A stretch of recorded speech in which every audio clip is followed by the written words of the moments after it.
ಪ್ರಧಾನಮಂತ್ರಿಗಳು ಸನ್ಮಾನ್ಯ ನರೇಂದ್ರ ಮೋದಿಜಿಯವರ ಜನ್ಮದಿನ. ಈ ಶುಭ ದಿನದಂದು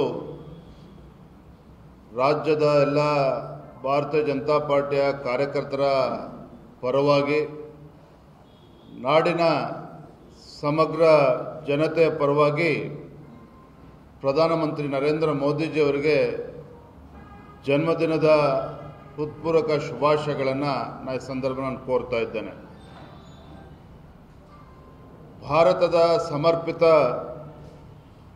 ಪ್ರಧಾನ ಸೇವಕರಿಗೆ ಆ ಭಗವಂತ ಉತ್ತಮ ಆರೋಗ್ಯವನ್ನು ಕೊಟ್ಟು ದೀರ್ಘ ಆಯುಷ್ಯಕ್ಕಾಗಿ ನಾನು ಆ ಭಗವಂತನಲ್ಲಿ ಪ್ರಾರ್ಥಿಸುತ್ತೇನೆ. ಭಾಳ ವಿಶೇಷ ಅಂತ ಹೇಳಿದರೆ, ನರೇಂದ್ರ ಮೋದಿಜಿಯವರ ಜನ್ಮದಿನ ಜೊತೆಗೆ ಕೇಂದ್ರದಲ್ಲಿ ಸನ್ಮಾನ್ಯ ನರೇಂದ್ರ ಮೋದಿಜಿಯವರ ನೇತೃತ್ವದ ಭಾರತೀಯ ಜನತಾ ಪಾರ್ಟಿ NDA ಸರ್ಕಾರ 3ನೇ ಬಾರಿಗೆ ಅಧಿಕಾರಕ್ಕೆ ಬಂದು 100 ದಿನಗಳನ್ನು ಪೂರೈಸಿರ್ತಕ್ಕಂಥ ಶುಭ ಸಂದರ್ಭದಲ್ಲಿ ನಾವೆಲ್ಲರೂ ಕೂಡ ಸೇರಿದ್ದೇವೆ. ಸನ್ಮಾನ್ಯ BS ಯಡಿಯೂರಪ್ಪನವರು ಯಾವಾಗಲೂ ಕೂಡ ಒಂದು ಮಾತನ್ನು ಹೇಳ್ತಾ ಇದ್ರು, ಮಾತನಾಡುವುದೇ ಸಾಧನೆ ಆಗಬಾರ್ದು, ಸಾಧನೆ ಮಾತನಾಡಬೇಕು ಅನ್ನುವ ಅಂಶವನ್ನು ಹಿರಿಯ ನಾಯಕರು ಯಡಿಯೂರಪ್ಪನವರು ಯಾವಾಗಲೂ ಕೂಡ ಹೇಳ್ತಾ ಇರ್ತಾರೆ. ಯಾಕೆ ಮಾತನ್ನೇ ಸಂದರ್ಭದಲ್ಲಿ ನಾನು ಉಲ್ಲೇಖವನ್ನು ಮಾಡ್ತಾ ಇದ್ದೇನೆ ಅಂತ ಹೇಳಿದ್ರೆ, ಕಳೆದ 10 ವರ್ಷದಲ್ಲಿ ನಮ್ಮ ಹೆಮ್ಮೆಯ ಪ್ರಧಾನಮಂತ್ರಿಗಳು ನರೇಂದ್ರ ಮೋದಿಜಿಯವರು ಆಡಳಿತದ ಚುಕ್ಕಾಣಿ ಹಿಡಿದ ನಂತರದಲ್ಲಿ, ಅಥವಾ ಪ್ರಧಾನಮಂತ್ರಿ ನರೇಂದ್ರ ಮೋದಿಜಿಯವರ ಭಾಷೆಯಲ್ಲಿ ಹೇಳೋದಾದರೆ, ತಾನು ಒಬ್ಬ ಪ್ರಧಾನಮಂತ್ರಿ ಅಲ್ಲ, ಈ ದೇಶದ ಒಬ್ಬ ಹೆಮ್ಮೆಯ ಜನಸೇವಕ ಅಂತಕ್ಕಂಥ ಮಾತನ್ನೇ ಪ್ರಧಾನಮಂತ್ರಿ ಮೋದಿಯವರು ಹೇಳ್ತಾ ಇರ್ತಾರೆ. ಆ ಪ್ರಧಾನ ಸೇವಕರು ನರೇಂದ್ರ ಮೋದಿಜಿಯವರು ಕಳೆದ 10 ವರ್ಷದಲ್ಲಿ ಮಾಡಿರ್ತಕ್ಕಂಥ ಸಾಧನೆ ಮತ್ತು ಕಳೆದ 100 ದಿನಗಳಲ್ಲಿ ಭಾಳ ಪ್ರಮುಖವಾಗಿ 3ನೇ ಬಾರಿಗೆ ದೇಶವನ್ನು ನಡೆಸ್ತಕ್ಕಂಥ ಒಂದು ಅವಕಾಶ ಸಿಕ್ಕಂಥ ಸಂದರ್ಭದಲ್ಲಿ ಕಳೆದ 100 ದಿನಗಳಲ್ಲಿ ಯಾವ ರೀತಿ ಒಂದು ಭಾರತದ ಬೆಳವಣಿಗೆಗೆ ಯಾವ ರೀತಿ ಇವತ್ತು ಕೇಂದ್ರ ಸರ್ಕಾರ ಇವತ್ತು ಯಾವ ದಿಕ್ಕಿನಲ್ಲಿ ಸಾಗ್ತದೆ ಅನ್ನುವ ಅಂಶವನ್ನು ಕೂಡ ನಾವು ಗಮನಿಸಬೇಕಾಗ್ತದೆ.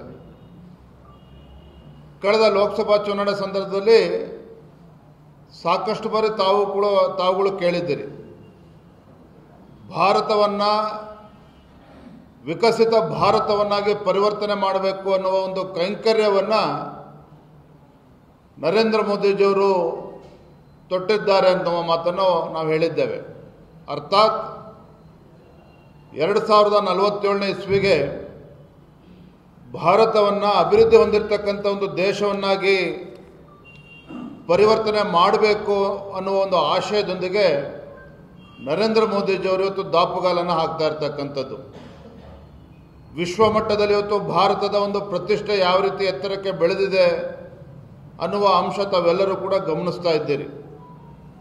ತಮಗೆ ಗೊತ್ತಿರಲಿ, ನಮ್ಮ ಪ್ರಧಾನಮಂತ್ರಿಗಳು ನರೇಂದ್ರ ಮೋದಿಜಿಯವರು ಸಬ್ಕಾ ಸಾಥ್, ಸಬ್ಕಾ ವಿಕಾಸ್, ಸಬ್ಕಾ ವಿಶ್ವಾಸ್ और सबके ಪ್ರಯಾಸ್ ಈ ಒಂದು ಆಧಾರವನ್ನು ಇಟ್ಕೊಂಡು ಈ ದೇಶದ ಸೇವೆಯನ್ನು ಮಾಡ್ತಕ್ಕಂಥ ಸಂದರ್ಭದಲ್ಲಿ ಕಳೆದ 100 ದಿನಗಳಲ್ಲಿ ನರೇಂದ್ರ ಮೋದಿಜಿಯವರ ನೇತೃತ್ವದ NDA ಸರ್ಕಾರ ಈ ದೇಶದ ಬಡವರು, ಈ ದೇಶದಲ್ಲಿರ್ತಕ್ಕಂಥ ಮಧ್ಯಮ ವರ್ಗದವರು ಮತ್ತು ಸಾಮಾಜಿಕ ಭದ್ರತೆ, ಕಲ್ಯಾಣ ಮತ್ತು ಸಬಲೀಕರಣ ಯೋಜನೆಗಳ ಮೇಲೆ ಕೇಂದ್ರೀಕರಿಸಿ ಮೊದಲ 100 ದಿನಗಳು ಇವತ್ತು ಸಾಗಿರ್ತಕ್ಕಂಥದ್ದು. ಕಳೆದ 100 ದಿನಗಳಲ್ಲಿ 15 ಲಕ್ಷ ಕೋಟಿ ರೂಪಾಯಿಗಳನ್ನು ವೆಚ್ಚ ಮಾಡಿ ಈ ದೇಶದಲ್ಲಿರ್ತಕ್ಕಂಥ ಮೂಲಭೂತ ಸೌಕರ್ಯಗಳಿರ್ಬೋದು, ಜೊತೆಗೆ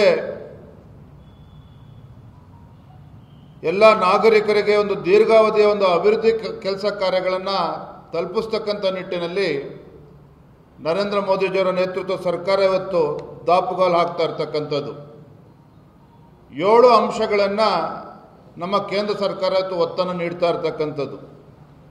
ಮೂಲಭೂತ ಸೌಕರ್ಯ ಅಭಿವೃದ್ಧಿ ಇರ್ಬೋದು, ರೈತರ ಕಲ್ಯಾಣ, ಮಧ್ಯಮ ವರ್ಗದ ಜನತೆಗೆ ಅನುಕೂಲವನ್ನು ಮಾಡ್ತಕ್ಕಂಥದ್ದು, ಈಸ್ ಆಫ್ ಡೂಯಿಂಗ್ ಬಿಸ್ನೆಸ್, ಆಡಳಿತ ಸುಧಾರಣೆ, ಮಹಿಳಾ ಮತ್ತು ಯುವ ಸಬಲೀಕರಣ ಹಾಗೂ ಆರೋಗ್ಯ ಸೇವೆ, ಈ ಎಲ್ಲ ವಿಚಾರಗಳನ್ನು ಇಟ್ಕೊಂಡು ಇವತ್ತು ಆ ದೃಷ್ಟಿಕೋನದಲ್ಲಿ ಇವತ್ತು ಸಮಗ್ರವಾಗಿ ಈ ದೇಶವನ್ನು ಅಭಿವೃದ್ಧಿಗೊಳಿಸ್ತಕ್ಕಂಥ ನಿಟ್ಟಿನಲ್ಲಿ ಇವತ್ತು ಆಡಳಿತವನ್ನು ಚುರುಕುಗೊಳಿಸಿರ್ತಕ್ಕಂಥದ್ದು ನಾವೆಲ್ಲರೂ ಕೂಡ ಗಮನಿಸಬೇಕಾಗಿರ್ತಕ್ಕಂಥ ವಿಚಾರ. ನಾವು ಭ್ರಷ್ಟಾಚಾರದ ಬಗ್ಗೆ ಭಾಳಷ್ಟು ಚರ್ಚೆ ಆಗ್ತಾ ಇತ್ತು. ಹಿಂದೆ ಕೇಂದ್ರದಲ್ಲಿ ಕಾಂಗ್ರೆಸ್ ಸರ್ಕಾರ ಇದ್ದಾಗ, UPA ಸರ್ಕಾರ ಇದ್ದಾಗ ಏನಪ್ಪ ಈ ದೇಶದಲ್ಲಿ ಭ್ರಷ್ಟಾಚಾರ ಇಲ್ಲದೇ ಆಡಳಿತ ನಡೆಸೋದಕ್ಕೆ ಸಾಧ್ಯನೇ ಇಲ್ಲ ಅನ್ನುವ ಮಾತುಗಳನ್ನು ನಾವು ಕೇಳ್ತಾ ಇದ್ವಿ. ಭಾರತ ಅಂತೇಳಿದ್ರೆ ಭ್ರಷ್ಟಾಚಾರ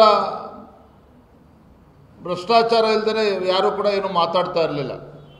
ಆದರೆ ನಮಗೆ ಇವತ್ತೆಲ್ಲರೂ ಕೂಡ ಹೆಮ್ಮೆ ಅನ್ನಿಸ್ತದೆ, ನಮ್ಮ ನರೇಂದ್ರ ಮೋದಿಜಿಯವರ ನೇತೃತ್ವದ NDA ಸರ್ಕಾರ ಕಳೆದ 10 ವರ್ಷದಲ್ಲಿ ಮತ್ತು 3ನೇ ಬಾರಿಗೆ ಅಧಿಕಾರಕ್ಕೆ ಬಂದು 100 ದಿನಗಳು ಯಾವುದೇ ಒಂದು ಭ್ರಷ್ಟಾಚಾರದ ಆರೋಪಗಳು ನಮ್ಮ ಕೇಂದ್ರ ಸರ್ಕಾರದ ಮೇಲೆ ಇಲ್ಲ ಅಂತಕ್ಕಂಥದ್ದು ಕೂಡ ನಾವು ಗಮನಿಸಬೇಕಾಗಿರ್ತಕ್ಕಂಥ ಅಂಶ. ವಿಶೇಷವಾಗಿ ಕಳೆದ 100 ದಿನಗಳಲ್ಲಿ ಪ್ರಧಾನಮಂತ್ರಿ ಕಿಸಾನ್ ಸಮ್ಮಾನ್ ನಿಧಿ ಅಡಿಯಲ್ಲಿ 17ನೇ ಕಂತನ್ನು ಬಿಡುಗಡೆ ಮಾಡಿರ್ತಕ್ಕಂಥದ್ದು. ಅಂದರೆ 20,000 ಕೋಟಿ ರೂಪಾಯಿಗಳನ್ನು ಇವತ್ತು ಬಿಡುಗಡೆ ಮಾಡಿರ್ತಕ್ಕಂಥದ್ದು. 9.3 ಕೋಟಿ ರೈತರಿಗೆ ಈ ಒಂದು ಪ್ರಧಾನಮಂತ್ರಿ ಕಿಸಾನ್ ಸಮ್ಮಾನ್ ಯೋಜನೆ ಇವತ್ತು ಅನುಕೂಲ ಆಗ್ತಾ ಇರ್ತಕ್ಕಂಥದ್ದು. 20, 24, 25ರ ಈ ಬೆಳೆಗಳಿಗೆ ಕನಿಷ್ಠ ಬೆಂಬಲ ಬೆಲೆಯನ್ನು ಹೆಚ್ಚಿರ್ತಕ್ಕಂಥದ್ದು. ಸರಿಸುಮಾರು 12 ಕೋಟಿ ರೈತರಿಗೆ ಸುಮಾರು 2 ಲಕ್ಷ ಕೋಟಿಯಷ್ಟು ಇವತ್ತು ನೆರವು ನಮ್ಮ ಕೇಂದ್ರ ಸರ್ಕಾರ, ಭಾರತೀಯ ಜನತಾ ಪಾರ್ಟಿ ಸರ್ಕಾರ ನೀಡಿರ್ತಕ್ಕಂಥದ್ದು ಭಾಳ ಗಮನಾರ್ಹವಾಗಿರ್ತಕ್ಕಂಥ ಅಂಶ ಅನ್ನೋದನ್ನು ಈ ಸಂದರ್ಭದಲ್ಲಿ ಹೇಳೋಕ್ಕೆ ಇಚ್ಛಪಡ್ತೇನೆ. ಇವತ್ತು ಭಾರತದ ರಸ್ತೆ ಸಂಪರ್ಕ ಜಾಲದ ಅಭಿವೃದ್ಧಿಗೆ ಈ 100 ದಿನಗಳಲ್ಲಿ 50,600 ಕೋಟಿಯಷ್ಟು ಆ ಗಾತ್ರದ ಒಂದು ರಸ್ತೆ ಕಾಮಗಾರಿಗಳಿಗೆ ಇವತ್ತು ಕಳೆದ 100 ದಿನಗಳಲ್ಲಿ ಇವತ್ತು ಕೇಂದ್ರ ಸರ್ಕಾರ, ಮೋದಿ ಸರ್ಕಾರ ಇವತ್ತು ಅನುಮೋದನೆಯನ್ನು ನೀಡಿರ್ತಕ್ಕಂಥದ್ದು ಕೂಡ ಗಮನಿಸಬೇಕಾಗಿರ್ತಕ್ಕಂಥ ಅಂಶ. ವಿಶೇಷವಾಗಿ ಬೆಂಗಳೂರು ಮೆಟ್ರೋ 3ನೇ ಹಂತ ಸುಮಾರು 8 ಹೊಸ ರೈಲು ಮಾರ್ಗದ ಯೋಜನೆಗಳಿಗೆ ಇವತ್ತು ನರೇಂದ್ರ ಮೋದಿಜಿ ಸರ್ಕಾರ ಇವತ್ತು ಅನುಮೋದನೆ ಕೊಟ್ಟಿರ್ತಕ್ಕಂಥದ್ದು ಕೂಡ ಬಹಳ ಪ್ರಮುಖವಾಗಿರ್ತಕ್ಕಂಥ ಅಂಶ.